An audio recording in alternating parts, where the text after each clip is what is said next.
নতুন অন্তর্বর্তীকালীন সরকারের কিছু কিছু প্রশাসনিক লোক যেভাবে পিটিয়ে মেরেছে, এটা ভাষা প্রকাশ করার মতো না। যাই হোক, আল্লাহ আমরা তার রুহের মাগফিরাত কামনা করি। কিন্তু গত 16 বছর যে বিচার বহির্ভূত হত্যাকাণ্ড শিকার হয়েছে, আমরা চাই না যে আমাদের আর কোনো সহযোদ্ধা এই স্বৈরাচারী সরকারের পতনের পর এইভাবে আর কোনো নির্মমভাবে কাউকে হত্যা করা হয়। সে ব্যাপারে আপনারা সবাই সচেতন থাকবেন। এবং এখনও আমি বারবার বলতেছি, এখনও আমরা কিন্তু কোনো আমাদের কী বলে নিরাপত্তা নাই। আমাদের কোনো নিরাপত্তা নাই।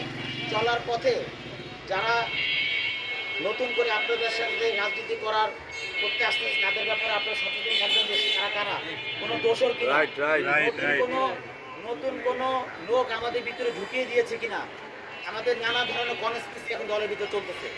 সুতরাং বন্ধুরা এবং সহযোদ্ধারা, ছোট ভাইরা, সবাইকে আমি আবারও বিনীতভাবে অনুরোধ করব যে এই ধরনের ষড়যন্ত্র থেকে যেন আমাদের আর কোনো সহযোদ্ধার জন্য এইভাবে নির্মমভাবে হত্যা না হয়।